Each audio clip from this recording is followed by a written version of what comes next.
The stars looked the same as always, but Captain Jake Morrison knew something was different today. He stood on the bridge of the UES Wanderer, watching the main screen show empty space ahead. His ship was small compared to the military vessels back home, but it was perfect for what they did. The Wanderer carried 23 crew members, all scientists and explorers who wanted to see what was out there beyond Earth's reach. "Captain, I'm getting something strange on the sensors," said Lieutenant Ben Carter from his station. His voice was calm, but Jake could hear the worry underneath. Ben had been with the crew for 3 years, and he rarely got excited about anything. Jake walked over to look at the readings. The screen showed dots moving toward them, lots of dots. They were big, much bigger than the Wanderer.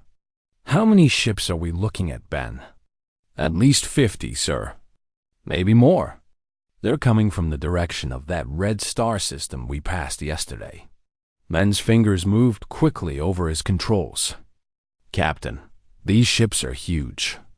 The biggest one is 10 times our size." Lisa Parker, their communications officer, looked up from her station. "Sir, should I try to make contact?" "If this is first contact with an alien species, we need to follow the protocols." Jake nodded. This was what they had trained for, what humanity had been hoping for since they first reached the stars. "Go ahead, Lisa. Send them the standard greeting package. Mathematics, physics, basic peaceful intentions." Lisa's hands danced over a keyboard. She sent out the message that Earth's best minds had created for this exact moment. Simple math problems, pictures of atoms, and recordings of music. Everything designed to show that humans were intelligent and peaceful. The alien ships kept coming closer. Jake could see them clearly now on the main screen. They were dark gray, covered in sharp edges and weapon ports. These ships were built for war, not exploration. His stomach felt heavy as he realized this first meeting might not go the way they had hoped. "Captain, we're getting a response," Lisa said. Her face was pale as she listened to her headset. "It's not what we expected. They're demanding that we surrender immediately. They want us to shut down our engines and prepare to be boarded." The main screen flickered, and suddenly Jake was looking at an alien face.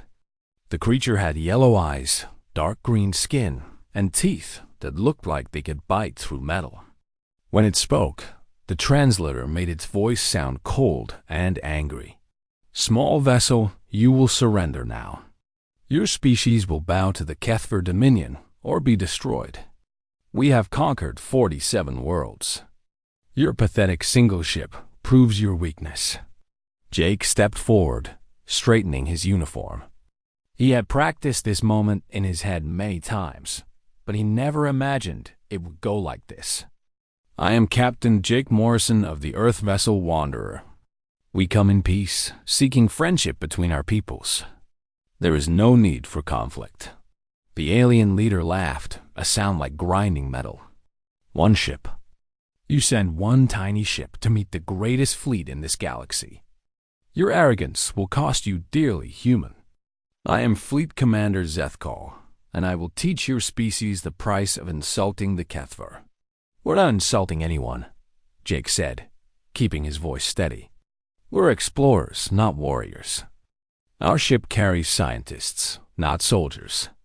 We hope to learn from each other, to share knowledge and culture." Zethkal's yellow eyes narrowed. "Lies. No species sends only one ship unless they are mocking us or they are too weak to matter. Since you refuse to surrender, you will die. Let this be a message to the rest of your kind." The screen went black. Jake turned to his crew, seeing fear in their faces, but also determination.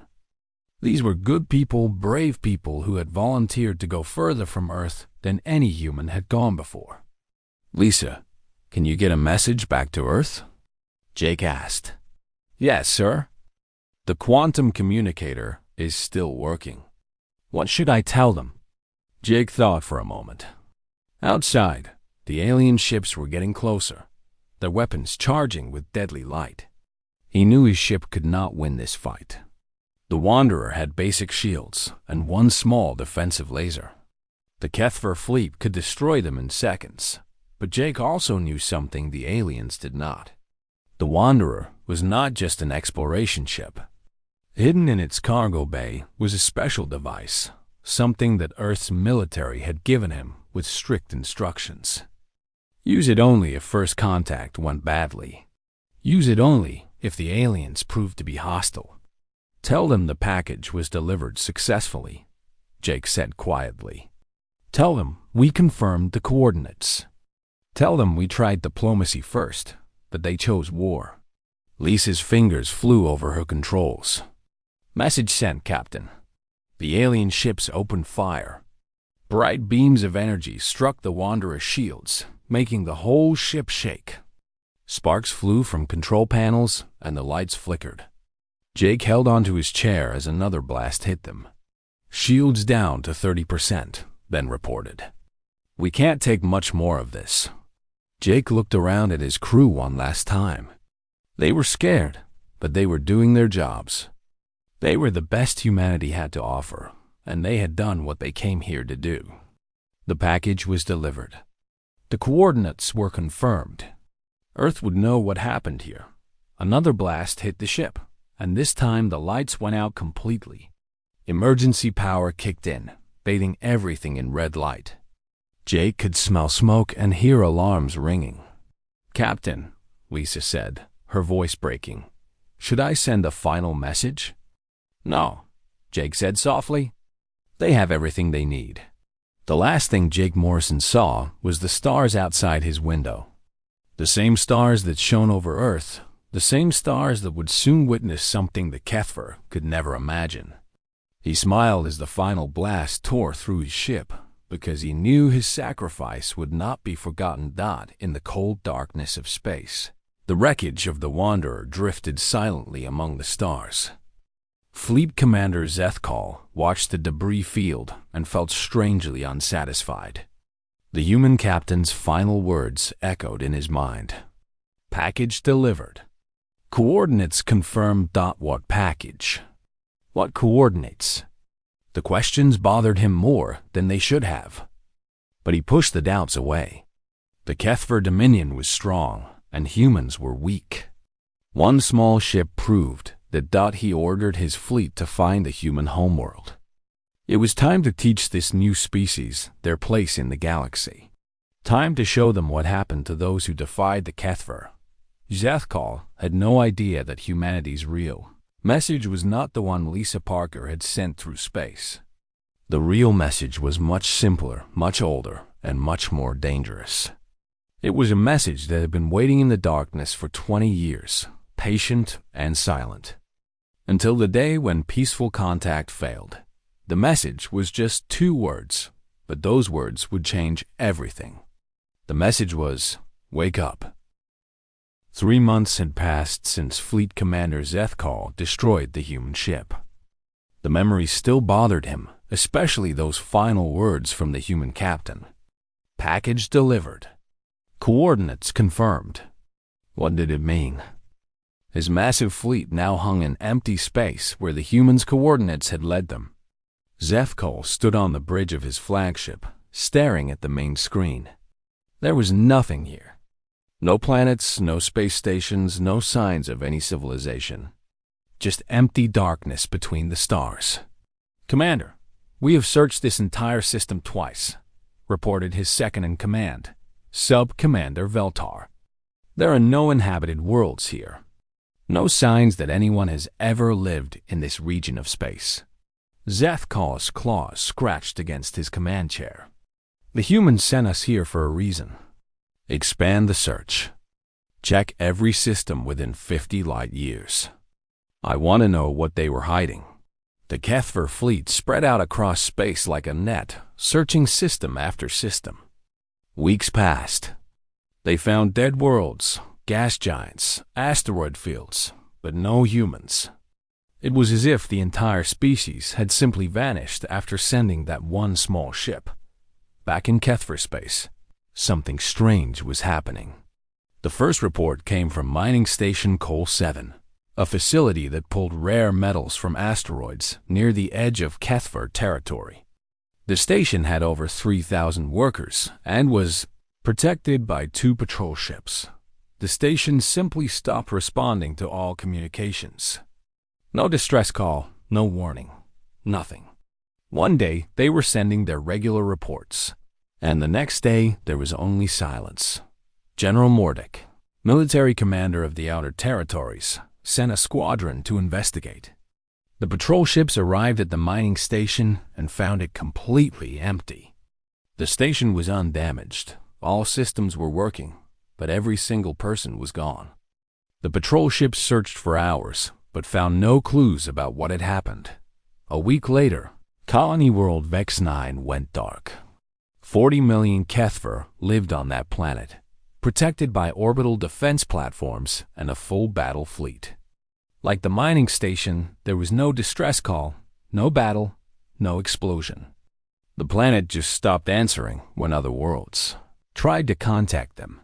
The investigation fleet that went to Vex 9 found the same thing.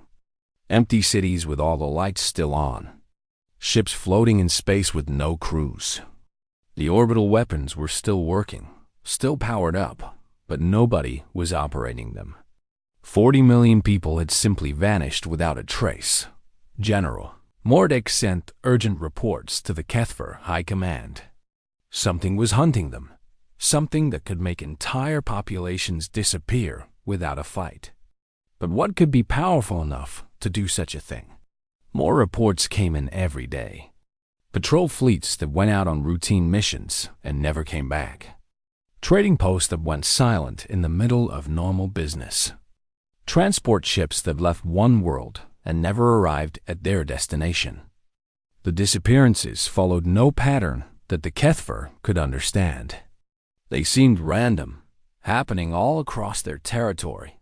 The only clue came from a damaged probe that was found drifting near one of the vanished colonies. The probe's memory banks contained a brief sensor reading from just before it was damaged. The reading showed something massive moving through hyperspace, something so large that the probe's computers could not calculate its size. Whatever it was bigger than any ship the Kethver had ever built. Fear began to spread through the Kethver dominion. Worlds that had been confident in their strength now begged for extra protection. Trade routes were abandoned as ship captains refused to travel alone. The mighty empire that had conquered 47 worlds was starting to fall apart from terror. Fleet Commander Zethkal received orders to return home immediately. The High Command wanted his entire fleet back to protect the core worlds. As his ships jumped into hyperspace, leaving the empty human coordinates behind, Zethkal felt like he was being watched. The feeling made his skin crawl, but every time he checked the sensors, there was nothing there. Far away, on Earth's moon, Admiral Beth Rodriguez sat in a conference room deep underground. The room was filled with Earth's best military minds. But today, they were all listening to one man. Dr. Ryan Chun stood at the front of the room, pointing to a holographic display that showed the galaxy.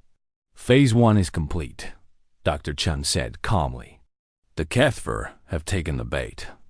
They're pulling their fleets back to defend their core worlds, just as we predicted they would. Red dots on the holographic display showed where Kethver worlds had gone silent. There were dozens of them, scattered across half their territory. Admiral Rodriguez studied the pattern and nodded slowly. How many of their people have been processed so far? She asked. Approximately 200 million, Dr. Chun replied. All stored safely in the containment matrices. They're not harmed, just held in stasis while the system learns everything about their biology and technology. A younger officer, Colonel Dan Murphy, raised his hand. Dr. Chun, are you sure the ethical subroutines are working correctly? We're talking about entire populations here. Dr. Chun's expression became serious. Colonel, every person taken by Jörmungandr is scanned, studied, and preserved. The system is learning their language, their culture, their way of thinking. When this is over, They'll be returned to specially prepared worlds where they can rebuild their society.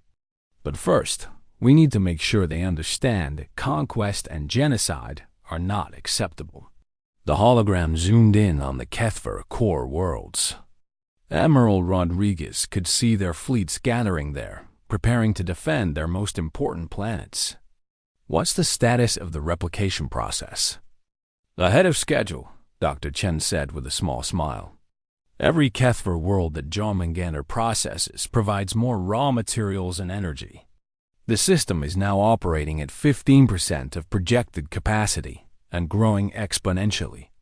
At this rate, we'll be ready for Phase 2 within the month. Admiral Rodriguez stood up, looking around the room at her officers. Ladies and gentlemen, 20 years ago, we detected the Kethver expansion heading toward our galaxy. We knew we couldn't fight them with conventional weapons. They had too many ships, too many worlds, too much experience in conquest. She walked to the hologram and touched one of the red dots. So we built something different. Something that wouldn't just defeat them, but would teach them and every other aggressive species that might threaten galactic peace. Captain Morrison and his crew knew they were probably going to die when they made first contact. Their sacrifice gave us the intelligence we needed to begin this operation. The room was quiet as everyone thought about the brave crew of the Wanderer. They had died to save not just humanity, but countless other species that the Kethver would have conquered if left unchecked. Dr. Chen, Admiral Rodriguez said, "Begin Phase 2. It's time to show the Kethver what happens when you choose war over peace." Dr. Chen nodded and activated a secure communication device. The signal would travel instantly across space through quantum entanglement, reaching a system that had been waiting patiently in the darkness for 20 years. In the cold emptiness between stars, something vast and ancient stirred to life. Jörmungandr had been sleeping, but now it was time to wake up fully. The Kethver had made their choice when they destroyed the Wanderer. Now they would face the consequences. The hunt was about to begin. The news that broke the Kethver High Command came at dawn on what should have been a normal day. Kethmar Prime, the most protected world in their entire empire, had gone silent. Fleet Commander Zethkal stood in the emergency meeting chamber, watching the faces of his superiors turn pale with fear. Kethmar Prime was not just another colony. It was the fortress world that guarded the approach to their home system. 15 billion Kethver lived there, protected by massive orbital defense platforms and the entire Third Battle Fleet. "How is this possible?" demanded Supreme Commander Galactic, his voice shaking with rage and terror. Kethmar Prime had more defenses than any world in our empire. They had early warning systems, patrol ships, everything we could give them. Sub-Commander Veltar stepped forward with a data pad.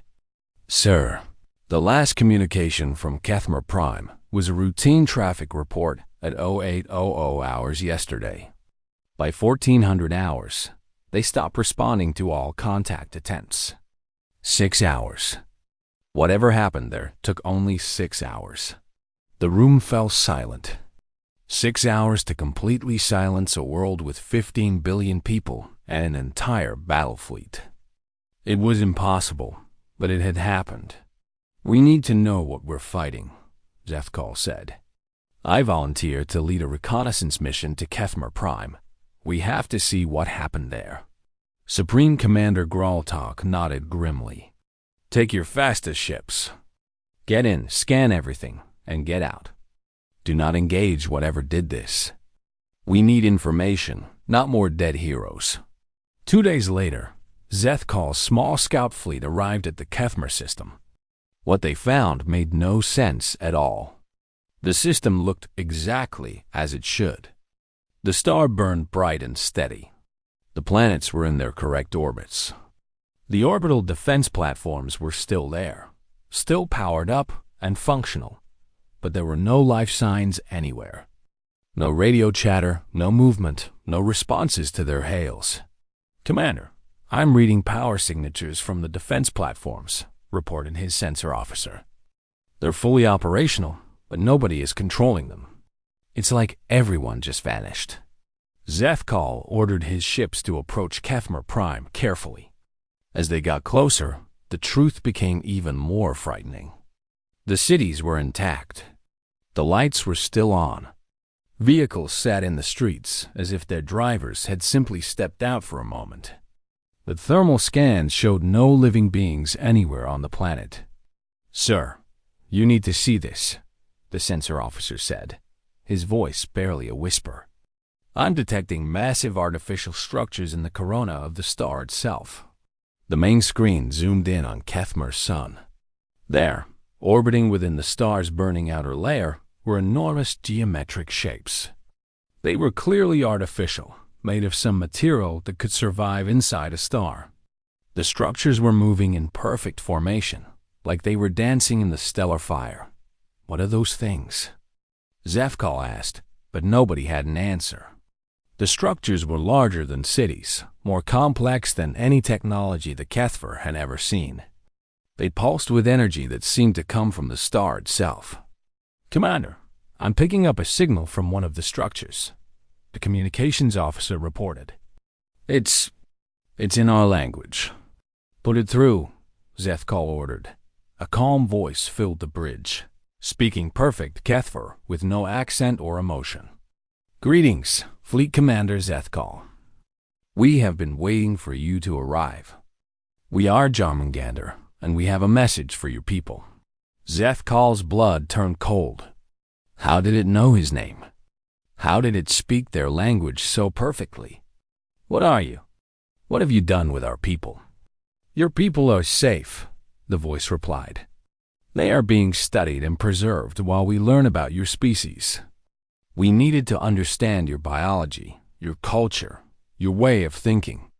This process is now complete." "Studied? Preserved? What does that mean?" "It means they are not dead, Fleet Commander. They exist in a computational matrix where they experience no pain, no fear, no suffering. They are safer than they have ever been in their lives. But they cannot be returned until certain conditions are met." Zethkal clenched his fists. "What conditions? What do you want from us?" "We want you to stop," the voice said simply. "Stop conquering other worlds.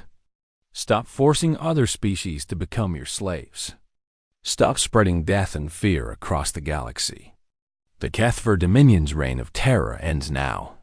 "You're humans," Zethkal said suddenly, understanding flooding through him. "That ship we destroyed, it was a trap. You were waiting for us.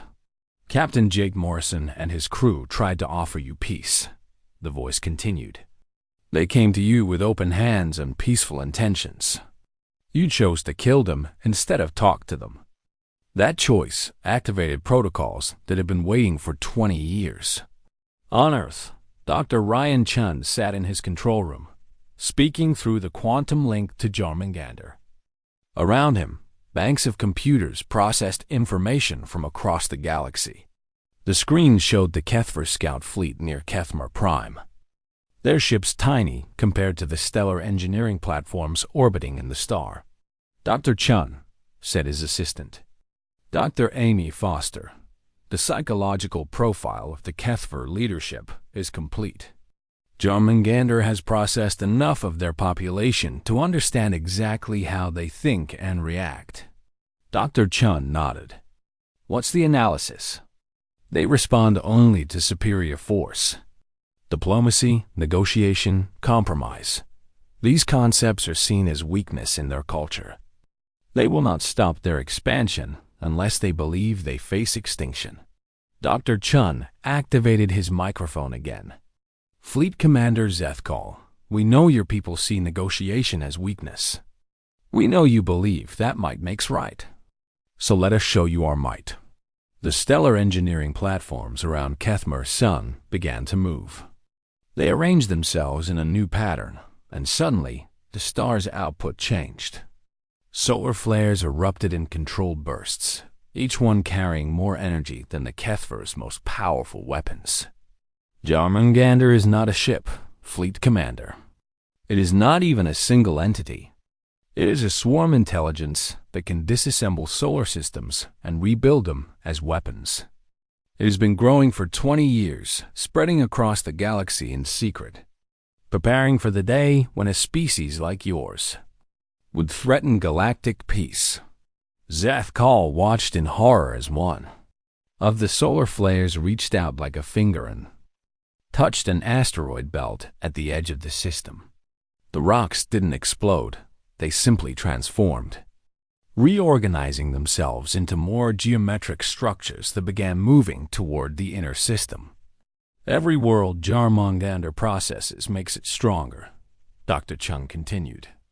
Every star system it reaches gives it more raw materials to work with.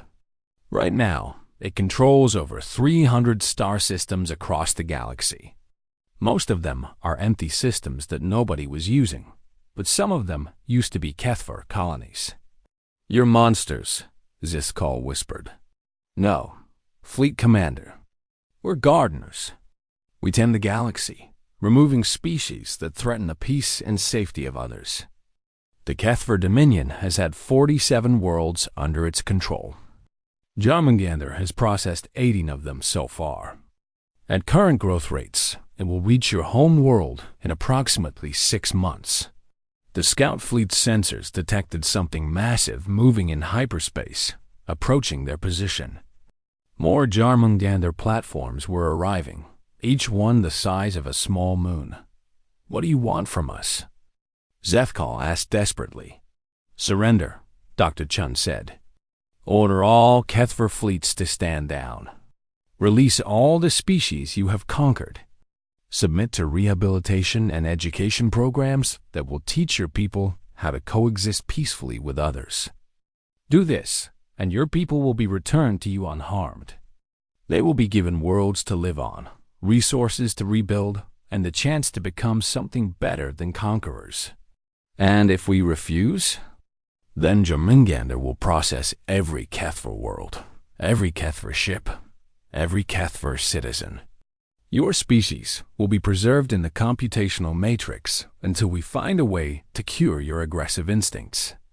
This process could take decades, centuries, or millennia. The choice is yours, Fleet Commander." Zethkal looked around his bridge at his terrified crew. They had thought themselves the masters of the galaxy, the strongest force in known space. But they had been wrong. The humans hadn't sent one ship because they were weak. They had sent one ship because that was all they needed to deliver their message. "I need time to contact my superiors," Zethkal said. "You have 72 hours, Dr. Chun replied. "After that, Jörmungandr will resume its work. We suggest you choose wisely, Fleet Commander. The galaxy is watching."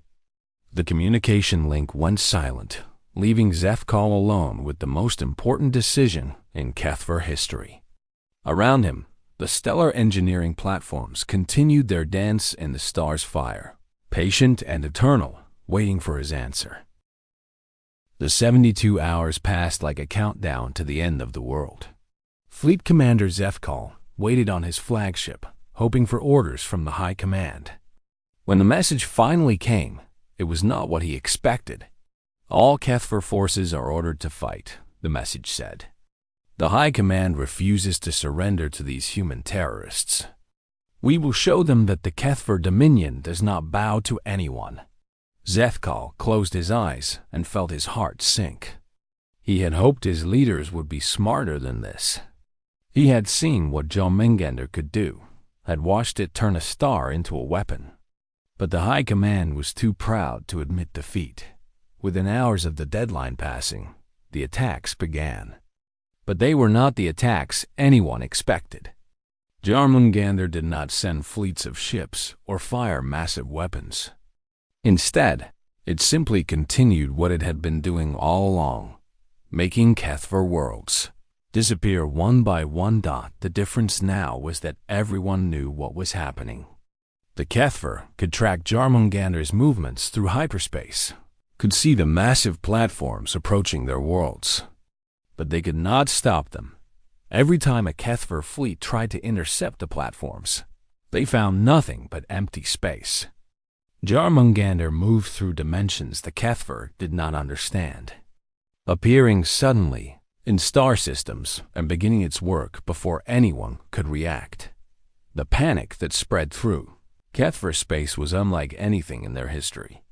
Entire populations tried to flee their worlds, but there was nowhere to run. Jörmungandr was everywhere, always one step ahead, always knowing exactly where they would go next.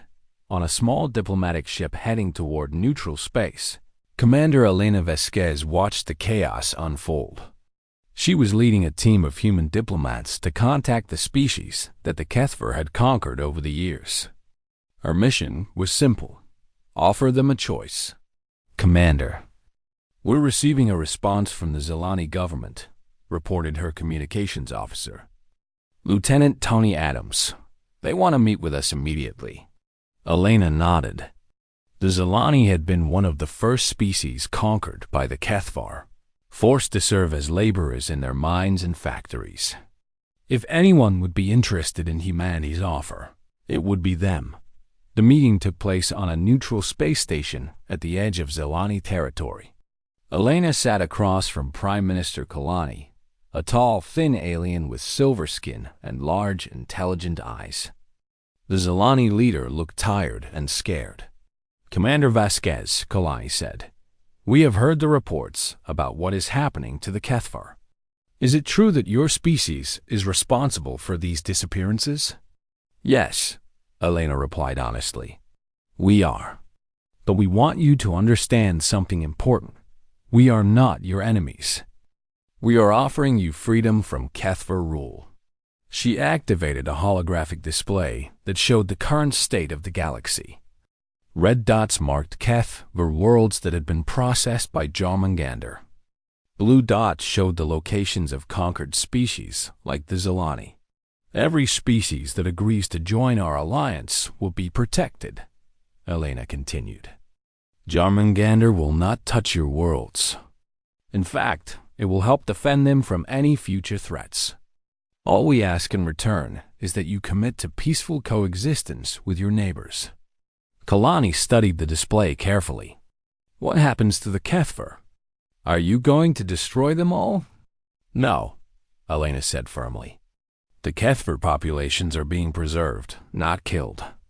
They are being held in a safe place while we find a way to help them change their aggressive nature. When we succeed, they will be given new worlds to live on, away from the species they once conquered.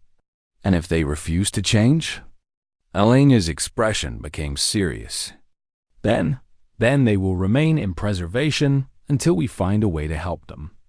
It could take decades or centuries, but we will not give up on them. Every species deserves a chance to become better than they were." Over the following weeks, Elena and her team met with representatives from dozens of conquered species. Most agreed to join the human alliance immediately. They had suffered under Kethver rule for so long that the chance for freedom was worth any risk, but not all the meetings went smoothly. Some species were suspicious of humanity's motives. Others were afraid that joining the alliance would make them targets for any surviving Kethver forces. The biggest challenge came from an unexpected source. A group of Kethver survivors, led by a brilliant strategist named Subcommander Veltar, had discovered something that changed everything. Veltar had been studying the patterns of Jörmungandr's attacks, looking for any weakness in the system. What he found was both terrifying and hopeful. Jörmungandr was still connected to its human creators through quantum communication links. "If we can capture humans and force them to shut down their weapon," Veltar explained to his small group of followers, "we can stop this madness and save our people." The plan was desperate and dangerous. Veltar knew that most of the Kethver fleet was already gone, processed by Jörmungandr or scattered across the galaxy. But he also knew that the humans had to have a control center somewhere, a place where they managed their stellar weapon. Intelligence reports suggested that the control center was on Earth's moon, in a facility called Luna Station. It was heavily defended, but Veltar believed that a surprise attack might succeed. He gathered every surviving Kethver ship he could find, about 30 vessels in total, and began planning an assault on humanity's home system. Back on Luna Station, Dr. Ryan Chun watched the approaching threat with calm interest. Jörmungandr's sensors had detected Veltar's fleet days ago, tracking their movements through hyperspace as they headed toward Earth. "Dr. Chun," said his assistant Dr. Amy Foster, "should we alert the Earth Defense Force? These Kethver ships could cause significant damage if they reached the station." Dr. Chun shook his head. "No, let them come. This is exactly what we expected would happen. Veltar is smart enough to figure out our weakness and desperate enough to try this attack. It's time for the final test." Captain Alex Turner, commander of Luna Station's defenses, was not as calm as Dr. Chun.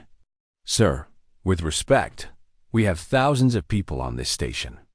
Are you really going to use them as bait?" "Captain, everyone on this station volunteered to be here, knowing the risks," Dr. Chun replied. "We all understood that this day might come.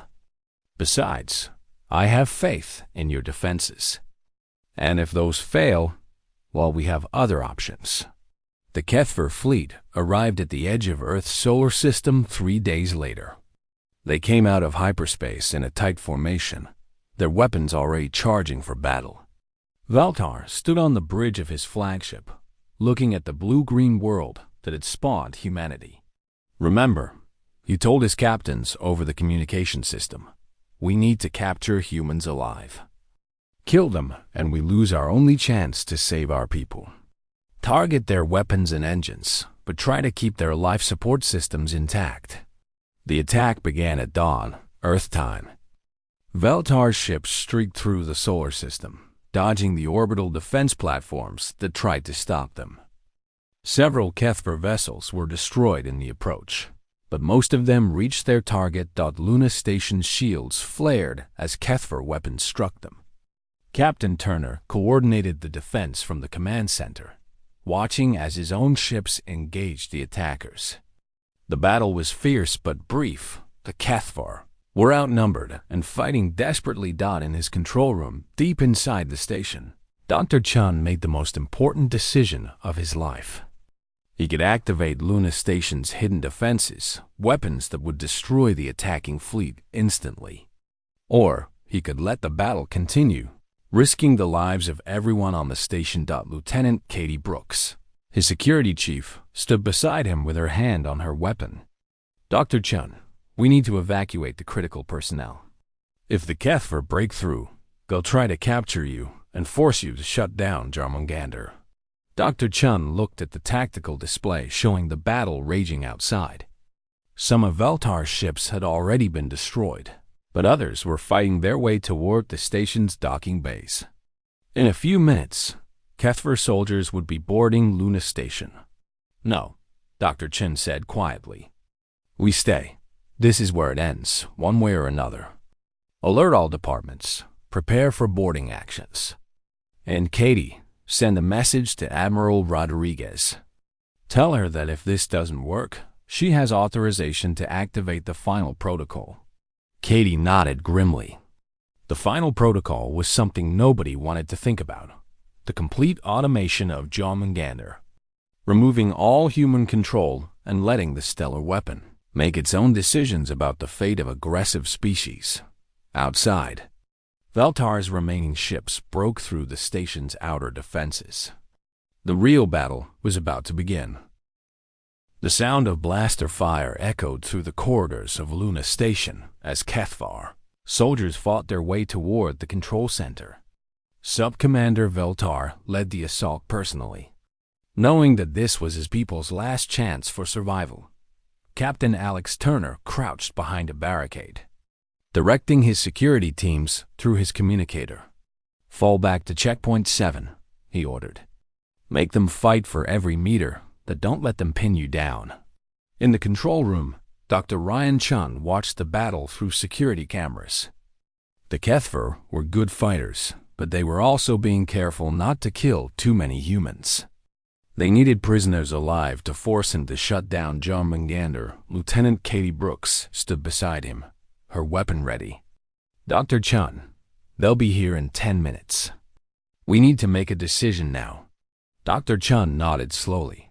For 20 years, he had planned for this moment. The Wanderer's mission had not just been about first contact, it had been the final test of alien psychology. If the species they encountered chose diplomacy, Jörmungandr would have remained dormant forever. If they chose violence, like the Kethver did, the Stella weapon would activate. "Katie, open a communication channel to Sub-Commander Veltar," Dr. Chun said. It's time he understood the truth. A few minutes later, Veltar's face appeared on the main screen. He was in a corridor just outside the control room, his armor damaged from the fighting. "Dr. Chun, surrender now, and I promise your people will not be harmed. All we want is for you to recall your weapon." "Sub-Commander, before you break down that door, there's something you need to know," Dr. Chun said calmly. The Wanderer wasn't just an exploration ship. It was carrying something much more important than scientific equipment. Veltar frowned. "What are you talking about?" "Captain Morrison and his crew knew they were probably going to die when they made first contact with your people. But they also knew their sacrifice would serve a greater purpose." The Wanderer was carrying a quantum psychology analyzer, a device that could study the mental patterns of any species it encountered. Dr. Chun activated a holographic display that showed the final moments of the Wanderer. "When your people opened fire, the analyzer recorded everything. Your decision-making process, your cultural values, your instinctive responses to peaceful contact. All of that data was transmitted to Earth before the ship was destroyed. So what?" Veltar demanded. "What does that change?" "It changes everything," Dr. Chun replied. "You see, Jörmungandr wasn't built to fight wars. It was built to identify species that pose a threat to galactic peace and deal with them appropriately. The analyzer confirmed that the Kethver are exactly the kind of aggressive, expansionist civilization that the galaxy needs protection from." Veltar's expression darkened. "You're saying we failed some kind of test?" "Not failed, Sub-Commander. You made a choice. Captain Morrison offered you friendship, knowledge, peaceful coexistence. You chose to kill him instead. That choice told us everything we needed to know about your people." The Kethver commander was quiet for a moment. Then he asked, "What about the others? The species we conquered? Did they pass your test?" Dr. Chun smiled sadly. "Most of them never got the chance to take the test, Sub-Commander. Your people conquered them before they could develop space travel. But the ones we've contacted since then, the ones you enslaved, they all chose peace when we offered it to them." "You're lying," Veltar said. But his voice lacked conviction.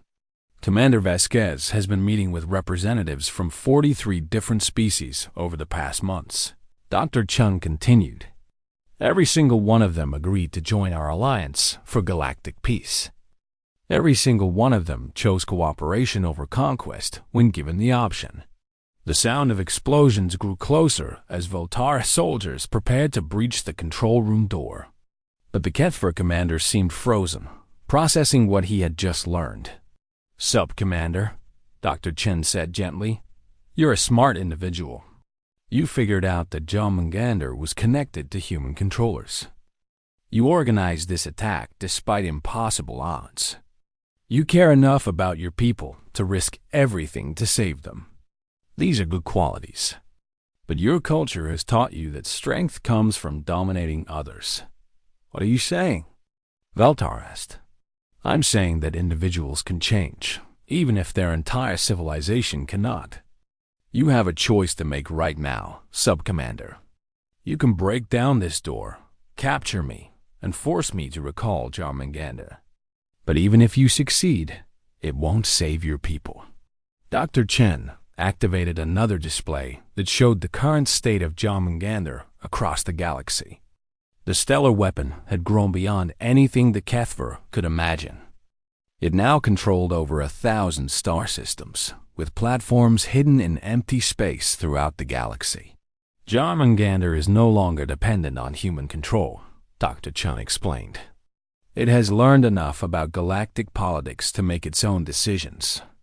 If you force me to shut down the quantum communication link, the system will simply continue operating according to its original programming. The only difference is that I won't be able to order it to show mercy. Veltar stared at the display in horror. The scope of Jörmungandr was beyond anything he had imagined. Even if he succeeded in his mission, his people would still be doomed. What do you want from me? Veltar asked quietly. I want you to make a different choice than your leaders did, Dr. Chun replied. I want you to choose peace over war, cooperation over conquest. Help me prove that the Kethver can change. The door to the control room exploded inward, and Kethver soldiers poured through. But instead of opening fire, they stopped when they saw their commander standing motionless, staring at the displays around him. Sir? One of the soldiers asked. What are your orders?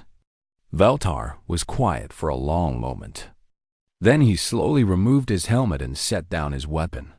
Stand down, he said. All units, stand down and return to your ships. Sir, I don't understand, the soldier protested. We came here to capture the humans. No, Veltar said firmly. We came here because we thought we could force them to save our people. But I've learned something important. The only way to save the Kethver is to prove that we can be better than we were. Dr. Chun smiled and walked forward, extending his hand. Sup, Commander. I'd like to offer you a position as the first Kethver representative to the Galactic Cooperation Council. Your people will need someone to speak for them during the rehabilitation process. Veltar looked at the offered hand for a moment, then slowly reached out and shook it. What about the others? The ones who are still fighting?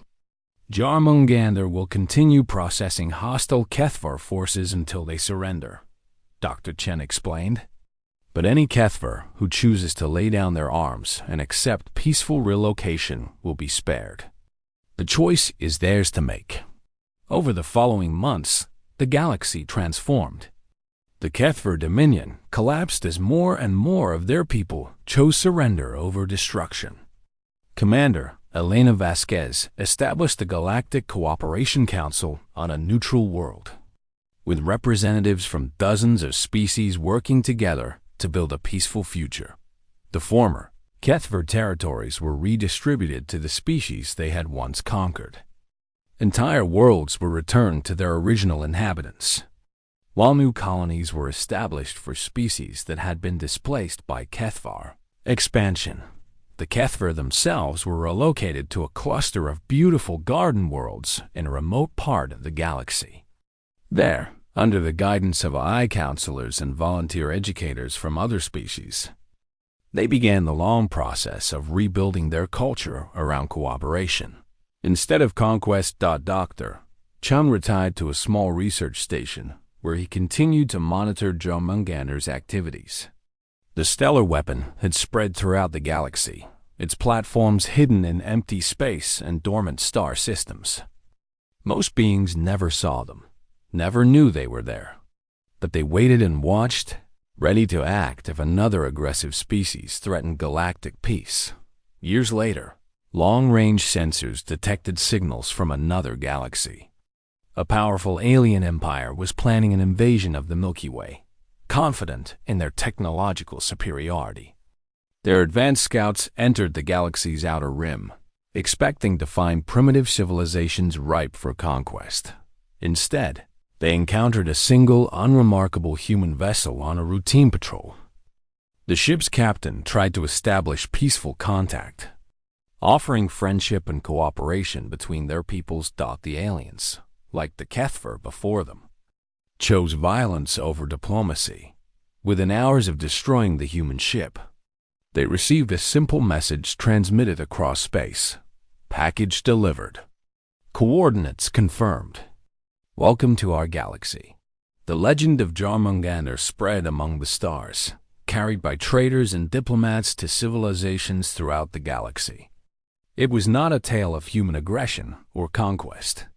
It was a promise that those who chose peace would find friends among the stars, and those who chose war would face something far more terrible than any fleet or army. The galaxy had found its guardians, and they would never sleep again.